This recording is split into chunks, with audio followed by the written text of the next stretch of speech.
لله الأسماء الحسنى فادعوه بها وذروا الذين يلحدون في أسمائه سيجزون ما كانوا يعملون.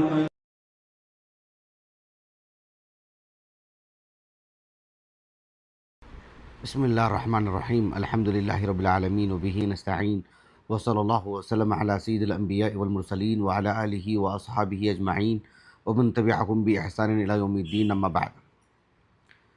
انشاءاللہ تعالی اس نشست میں اور آنے والی دو نشستوں میں، یعنی گویا کہ کل 3 نشستوں میں ایک موضوع سے متعلق گفتگو ہوگی جو خاصا اہم ہے۔ وہ یہ ہے کہ توحید اسماء و صفات اور توحید الوہیت کا آپسی تعلق۔ یہ موضوع بہت اہم ہے۔ اس موضوع سے متعلق علماء نے بہت کچھ لکھا ہے۔ مسئلے کے پہلے میں وضاحت کر دیتا ہوں۔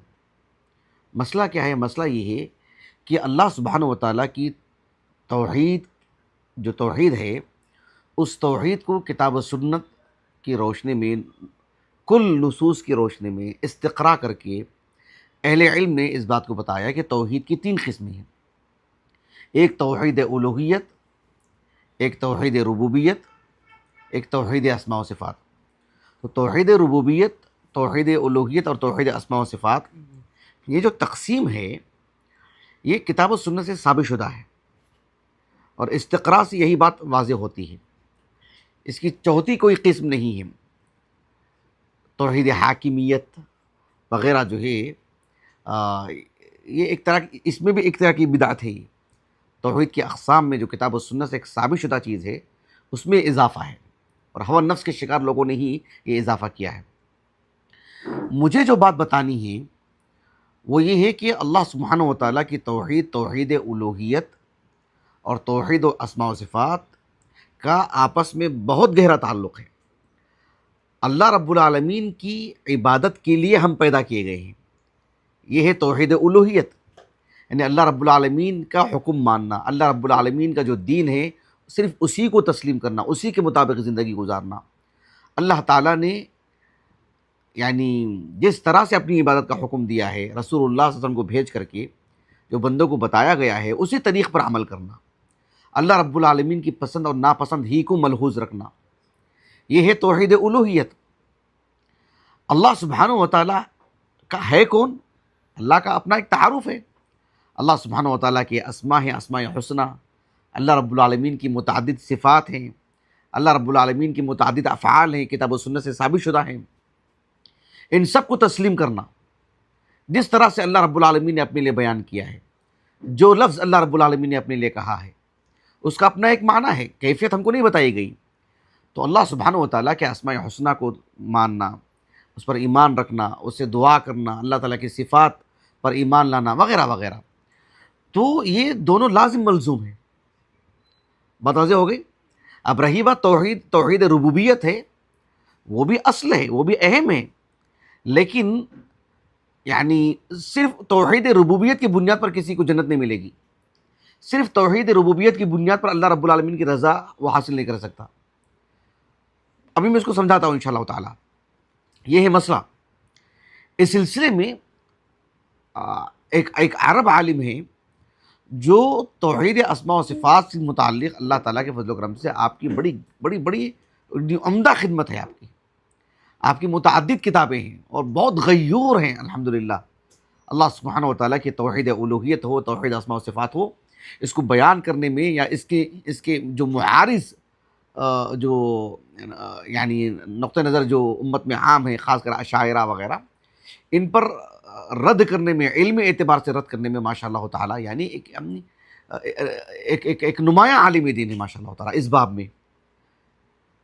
اور اللہ تعالیٰ کے فضل و کرم سے آپ کی کافی کتابیں بھی ہیں ہمارے پاس۔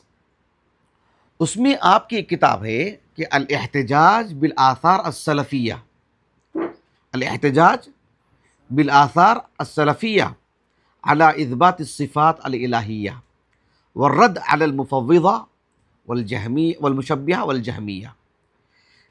اس کتاب کی یعنی 2 مرتبہ طبع ہوئی ہے کتاب۔ وہ اس کا جو پہلا نسخہ ہے وہ بھی ہمارے پاس موجود ہے الحمدللہ، یہ اس کی دوسری طبعات ہے وہ بھی میرے پاس موجود ہے اللہ تعالیٰ کے فضل و کرم سے۔ یعنی اس میں آپ نے بطور تمہید ایک بات کہی ہے جو بڑی عمدہ اور شاندار بات ہے. آپ نے کہا کہ قرر اہل السنہ ایک بکرو سبحان اللہ، آپ نے کہا کہ قرر اہل السنة والجماعہ ان توحید العبادہ لا یتم الا باثبات اصلین عظیمین. کہا کہ اللہ سبحانہ و تعالیٰ کی جو توحید عبادہ ہے، توحید العبادہ ہے، توحید الوہیت ہے، اللہ رب العالمین کی عبادت ہی کے لیے جو ہم پیدا کیے گئے ہیں، تو یہ دو بنیادی اصول ہیں. ان کو ثابت کیے بغیر یا ان کو اپنی زندگی میں لاگو کیے بغیر یا ان پر ہمارا ایمان اس پر لانا ضروری ہے.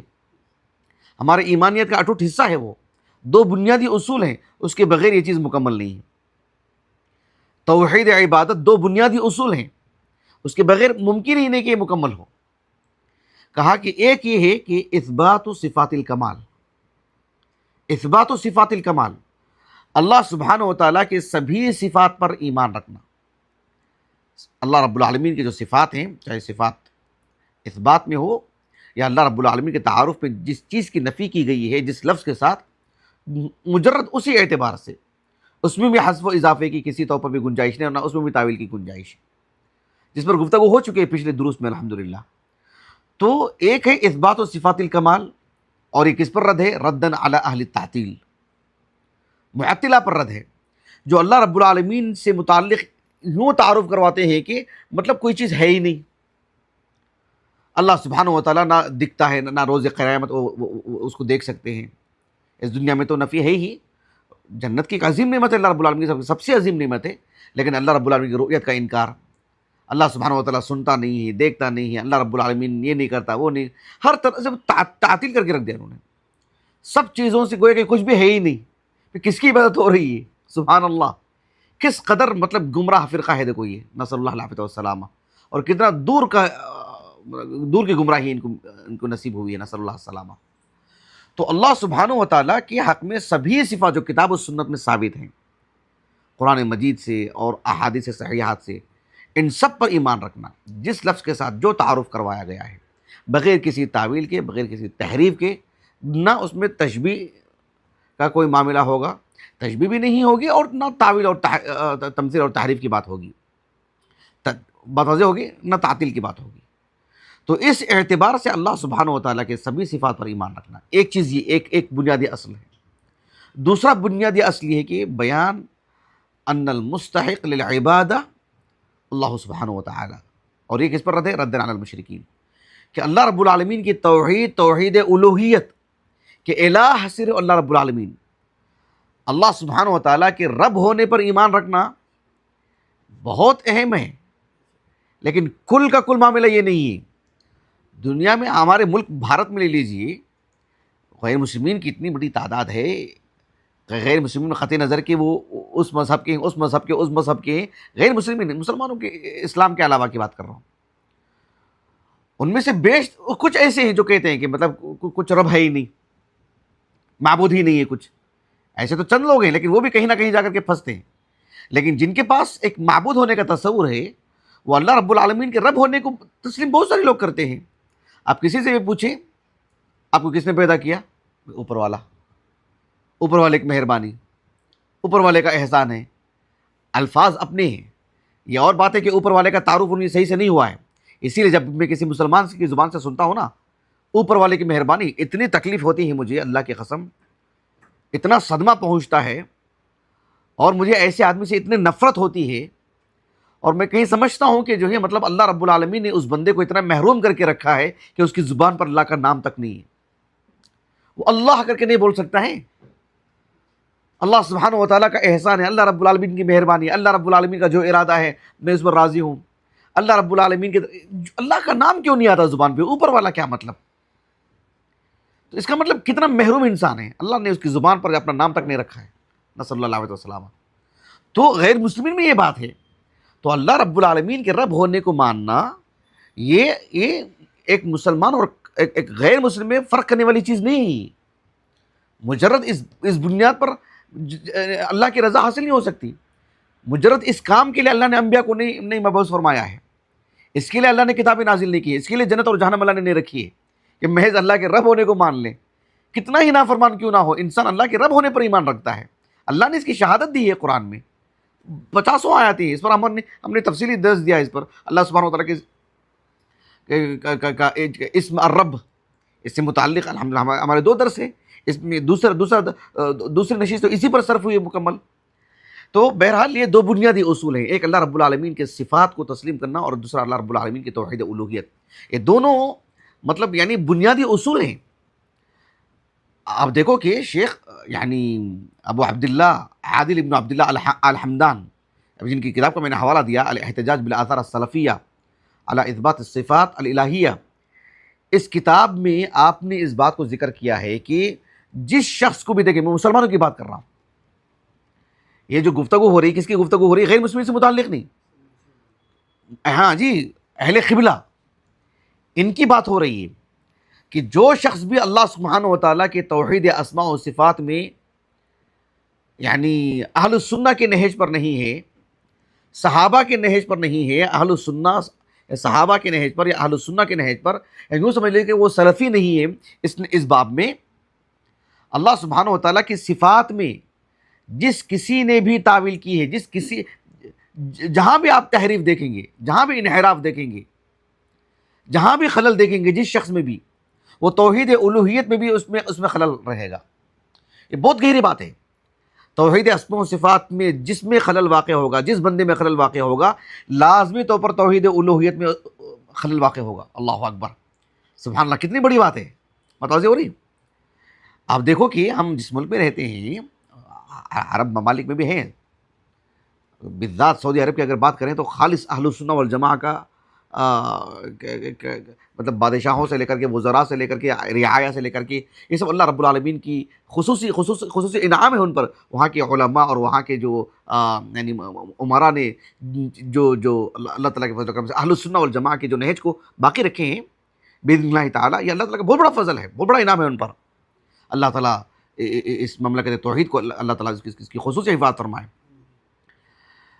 تو یہ بتا رہا تھا کہ جیسے ملک شام، عراق، یمن وغیرہ میں تو ہیں ہی، آپ جو دیگر خلیجی ممالک ہیں ان میں، اور بر صغیر تو ہے ہی، یہاں کی جو اکثریت ہے سب اشاعرہ ہیں، جو اللہ رب العالمین کی توحید اسماء و صفات میں خلل واقع ہوا ہے، ان میں کچھ کم کچھ زیادہ، لیکن تقریباً خلل واقع ہوا ہے، کسی میں کچھ کم کسی میں کچھ زیادہ۔ یہ جتنے بھی اشاعرہ، بات واضح ہو گیا آپ کو؟ آپ دیکھو کہ ان سب میں توحید اسماء و صفات میں خلل واقع ہونے کی وجہ سے توحید الوہیت میں بھی ان میں خلل واقع ہوا ہے۔ توحید الوہیت میں بھی میں کچھ بڑی شخصیات سے متعلق انشاءاللہ تعالی، جسے شیخ ابو عبداللہ عادل بن عبداللہ الحمدان حفظہ اللہ نے جو مثالیں پیش کی ہیں آپ نے، میں انشاءاللہ تعالی ان کی اصل کتابیں لا کر کے میں آپ کو بتاؤں گا۔ اللہ تعالی جزائے خیر دے آپ کو۔ آپ نے اس باب میں بہت کام کیا واقعتاً، حقیقت میں بہت عمدہ کام کیا ہے۔ تو توحید اسماء و صفات میں خلل واقع ہو کسی میں، نصر العافیت والسلامہ، توحید الوہیت میں لازمی طور پر خلل واقع ہوگا، لازمی طور پر۔ بنیادی بات کیا ہے؟ بنیادی بات یہ ہے کہ حقیقی معنوں میں یہ جو اشاعرہ کے جو اشاعرہ ہیں، ان کی جو اکثریت میں ہیں، یہ حقیقی معنوں میں توحید الوہیت ان کے پاس اس کی ایک واضح تصویر نہیں ہے۔ ان کے پاس توحید الوہیت کو جس طرح سے پڑھانا چاہیے، ان کے مدارس اس سے خالی ہیں، ان کے خطبات اس سے خالی، ممبر پر آپ دیکھیں گے اس پر ان کی گفتگو صاف شفاف نہیں ہوتی ہے۔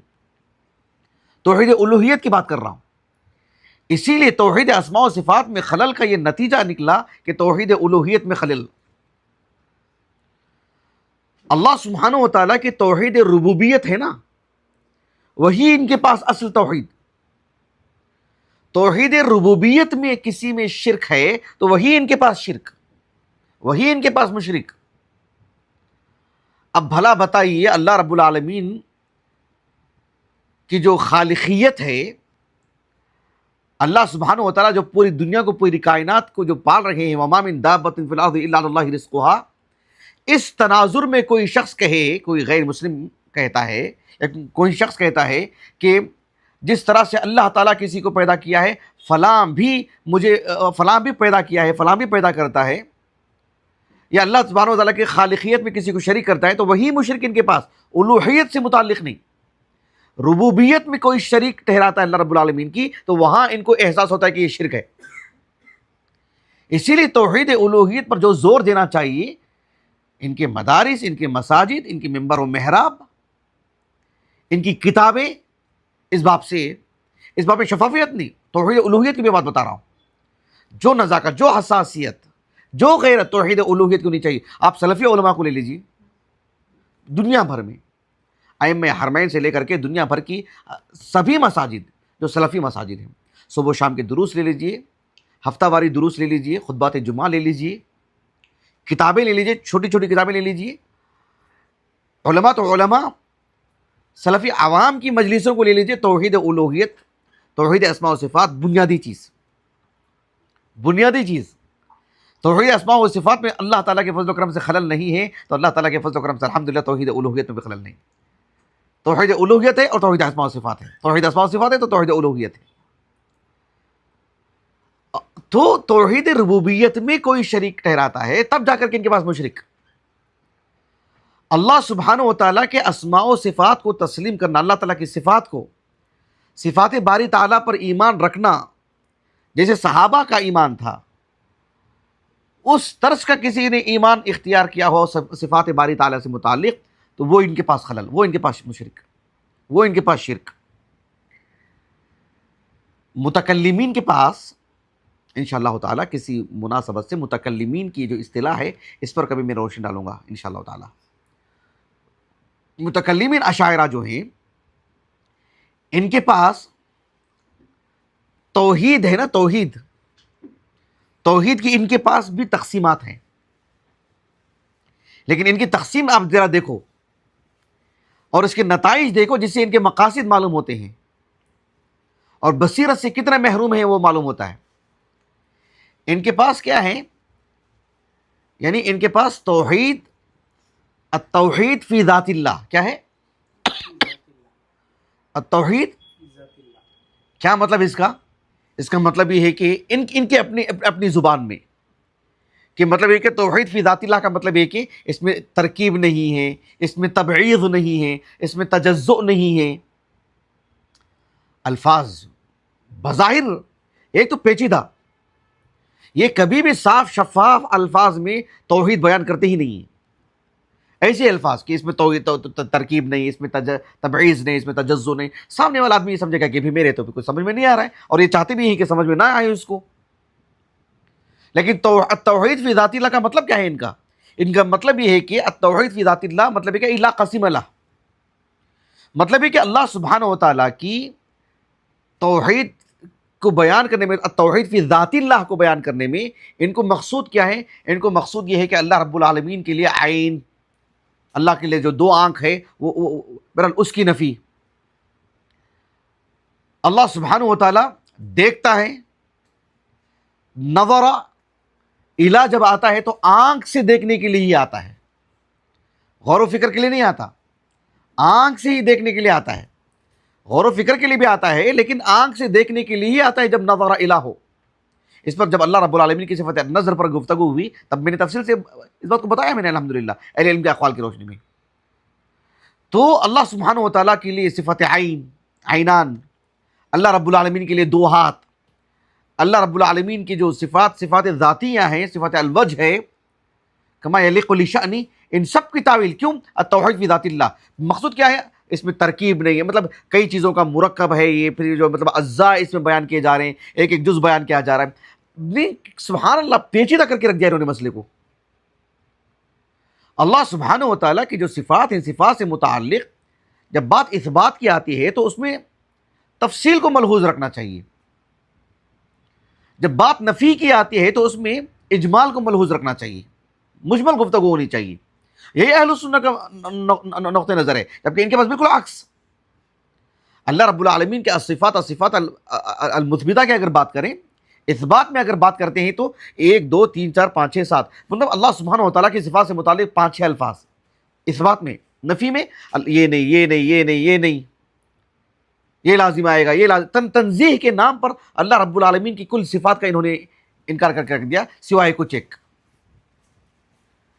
تنزیح کے آپ مکلف ہیں تو اس نقطۂ نظر سے جو نہج نبی نے اختیار کیا، جو وحی کی روشنی میں آپ نے اختیار کیا، جو صحابہ کو آپ نے سکھایا، اس نقطۂ نظر سے اسی نہج کو سامنے رکھ کر کے اللہ کی تنزیح ہونی چاہیے، اپنی طرف سے بنائے نظام کے تحت نہیں. تو اللہ سبحانہ و تعالیٰ کے لیے توحید فی ذات اللہ، ان کے پاس یہ صورتحال کہ اللہ رب العالمین کی صفات ذاتیہ کا انکار. دوسری تقسیم ان کے پاس ہے وہ یہ ہے کہ التوحید یعنی اس معنی میں کہ توحید الصفات کس معنی میں؟ اس معنی میں کہ لا شبیہ لہ. توحید فی صفات اللہ کیا ہے ان کے پاس؟ مطلب ہے کہ لا شبیہ لہ اس معنی میں. اس کا مقصود کیا ہے ان کو؟ اس سے مقصود یہ ہے کہ اللہ رب العالمین کی وہ سبھی صفات جو صفات فعلیہ، صفات اختیاریہ، خاص طور پر وہ جو صفات خبریہ ہیں جو کتاب و سنت سے وارد ہیں. اللہ سبحانہ و تعالیٰ کی کچھ صفات ہیں جن کو صفات عقلیہ کہا جاتا ہے. کس معنی میں؟ الخبریہ کے مقابلے میں العقلیہ اس معنی میں کہ ایک انسان سمجھتا ہے کہ اللہ رب العالمین جو ہمارا معبود ہے، معبود وہ ہے جو سنتا ہے. جو سنتا ہی نہیں وہ معبود کیسے؟ جو قادر ہی نہیں وہ معبود کیسے؟ تو یہ صفات عقلیہ ہیں، مطلب لیکن یہ بھی کتاب و سنت سے وارد ہیں. لیکن کچھ صفات ایسی ہیں جو صرف کتاب و سنت سے وارد ہیں، انسان کے عقل بظاہر اسے تسلیم نہیں کرتی، نہ انسان کے عقل میں وہ بات آتی ہے. کتاب و سنت سے وہ چیز وارد ہے، کتاب و سنت سے وہ چیز ثابت ہے. اللہ سبحانہ و تعالیٰ کی جیسے مثال کے طور پر صفت الضحک ہے، صفت الغضب ہے، صفت الحب ہے، وغیرہ وغیرہ. صفات فعلیہ، اختیاریہ، الخبریہ جو کتاب و سنت سے ثابت ہیں، جو انسان کو اپنی ذاتی عقل کے اعتبار سے شاید وہ تسلیم نہ کرے لیکن نصوص کی روشنی میں ثابت ہونے کی وجہ سے اسے تسلیم کرنا پڑے گا. صفات عقلیہ تسلیم کرنا بہت بڑے کمال کی بات نہیں، وہ تو ہر کسی کی عقل تسلیم کر لے گی، مسلمان ہو کہ غیر مسلم ہو. لیکن صفات خبریہ تو نص کی روشنی میں، تو ان سب کی تعویل کے لیے یہ ان کے پاس تقسیم ہے. بات واضح ہو گئی. ایک تیسری چیز ہے التوحید فی افعالہ، فی افعال اللہ سبحانہ و تعالی. مطلب کیا ہے؟ مطلب ہے کہ اللہ رب العالمین کے افعال، التوحید فی افعالہ، مطلب یہ کہ لا شریک لہ اس معنی میں اللہ رب العالمین کی جو افعال ہیں، جیسے اللہ سبحانہ و تعالی کی صفت الخلق ہے، صفت الرزق ہے.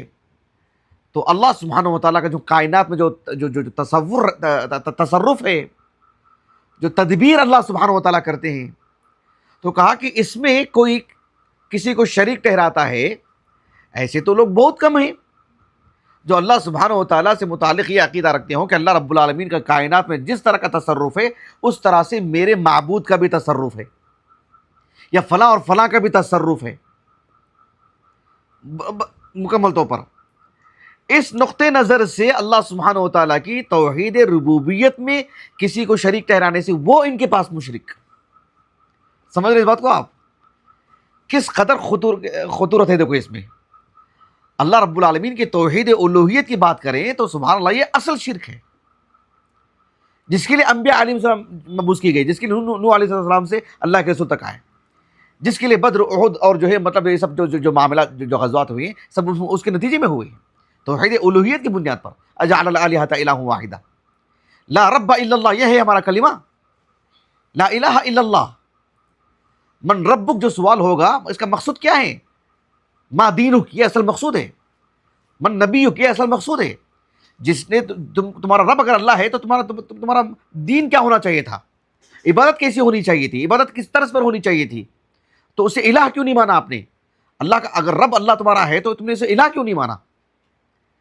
حقیقی معنوں میں الہ ماننا ہے، وہی تو اصل ہے. یا ایھا الناس اعبدوا ربکم الذی خلقکم والذین من قبلکم. تو توحید ربوبیت ایک دلیل کے طور پر بات پیش کی گئی ہے، مقصود بالذات توحید الوہیت ہے، اور توحید اسماء و صفات اللہ کا تعارف ہے۔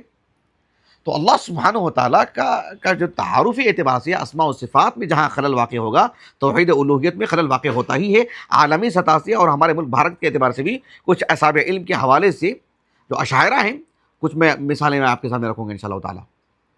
اس سلسلے میں دیکھو، امام عبداللہ بن مبارک رحمہ اللہ کا ایک قول، جیسے امام بخاری رحمہ اللہ خلق و افعال العباد میں، دیکھو کتاب وہ ہمارے بالکل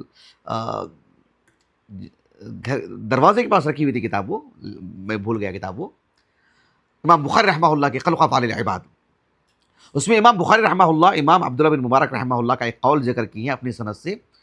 قول کیا ہے؟ امام عبداللہ بن مبارک رحمہ اللہ کہتے ہیں کہ کل قوم یعرفون ما یعبدون، کہ دنیا میں جو بھی ہیں وہ اپنے معبود کی معرفت رکھتے ہیں، خصوصیت کے ساتھ اہل اسلام، اور اہل اسلام میں بھی جو حقیقی معنوں میں جو نبی کریم صلی اللہ علیہ وسلم کے متبع ہیں، صحابہ کے فہم کے بالکل اس کو ملحوظ رکھتے ہوئے، فہم صحابہ کو ملحوظ رکھتے ہوئے، یہی تو مطلب معیار ہے۔ ورنہ قرآن حدیث کون نہیں کہتا بھائی؟ کون نہیں کہتا قرآن حدیث؟ یہاں جو ہے قادیانیت جو ہے، یہاں جو پیلس گراؤنڈ میں میلہ لگتا نا کتابوں کا، ابھی بھی لگ رہا کیا؟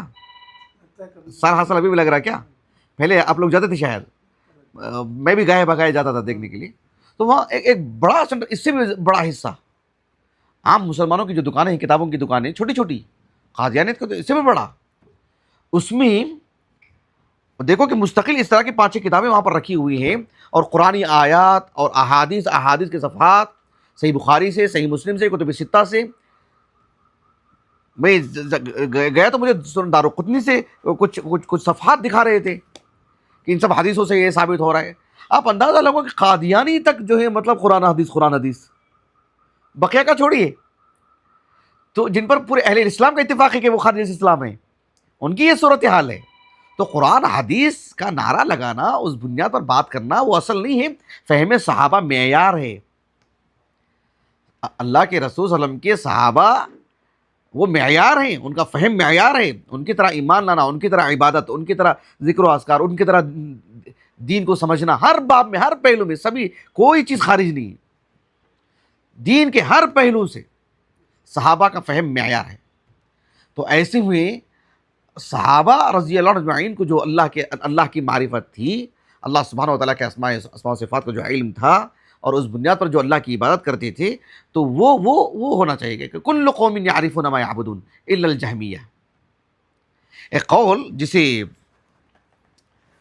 یہ سب کتابیں یعنی عام طور پر لانے ہوتا نہیں ہے، یہاں لا کر کے دکھائیں کریں، گھر میں جب درس ہوتا ہے تو کتابیں کھول کر کے پڑھنا بہت آسان ہو جاتا ہے، یہاں سب آٹو میں رکھ کر کے لانا کافی مشکل ہو جاتا ہے۔ یہاں پر دیکھیے کہ ایک عالم دین ہے امام محمد بن اسماعیل محمد بن اسماعیل بن یوسف ابو اسماعیل الترمذی، معمر 190 ہجری سن ولادت ہے، اور جو ہے 280 ہجری سن وفات ہے۔ امام ابو داؤد، امام نسائی، امام ترمذی وغیرہ کے استاذ ہیں۔ امام محمد بن اسماعیل، امام بخاری کا نام بھی محمد بن اسماعیل ہے، لیکن کنیت ابو اسماعیل ہے، امام محمد بن اسماعیل ابو اسماعیل، اور دادا کا نام یوسف ہے۔ آپ کا قول ہے، امام ابن مندر رحمہ اللہ نے ذکر کیا ہے، اور امام ذہبی رحمہ اللہ نے العلوم میں اسے نقل کی ہے، امام ابن مندر رحمہ اللہ کی اپنی تاریخ میں۔ قول کیا ہے؟ آپ نے کہا کہ یعنی امام مزنی رحمہ اللہ کے حوالے سے آپ نے ذکر کیا ہے، کہا کہ لا یصح لأحد توحید حتی یعلم ان اللہ علی العرش بصفاتہ۔ اللہ سبحانہ و تعالیٰ کی جب تک وہ صفات، اللہ تعالیٰ کی کل صفات پر اس کا ایمان نہیں ہوگا، اس کی توحید الوہیت اس کی مکمل نہیں ہوگی۔ توحید الوہیت میں گویا کہ وہ کامل نہیں ہے، وہاں خلل واقع ہوگا، وہاں چوک ہوگی۔ اس سے کیسی چوک ہوتی ہے، میں انشاءاللہ تعالیٰ آنے والے درس میں بتاؤں گا میں آپ کو، کہ اسماء و صفات میں جن لوگوں میں بھی خلل واقع ہوا ہے، ان کی توحید الوہیت میں خلل واقع ہوا ہے۔ نسأل اللہ العافیہ والسلامہ۔ یہ دیکھیے آپ، یعنی امام احمد بن حنبل رحمہ اللہ کے فرزند عبداللہ، ان کے السنہ ہے، 2 جلدوں میں ہے ہمارے پاس، یہ قحطانی کی تحقیق سے۔ اس میں آپ نے مستقل ایک باب قائم کیا ہے کہ باب من زعم ان اللہ لا يتکلم فهو يعبد الاصنام، یعنی اللہ سبحانہ، اس کا خلاصہ اس میں جو آثار لے کر کے آئے ہیں کہ اللہ سبحانہ وتعالیٰ کی توحید اسماء و صفات میں جہاں خلل واقع ہوگا وہ یقیناً شرک کا شکار ہوا ہوگا، وہ کہیں نہ کہیں شرک اصغر یا شرک اکبر اس کے اندر موجود ہے، نسأل اللہ العافیہ والسلامہ۔ آپ دیکھیں امام دارمی رحمہ اللہ،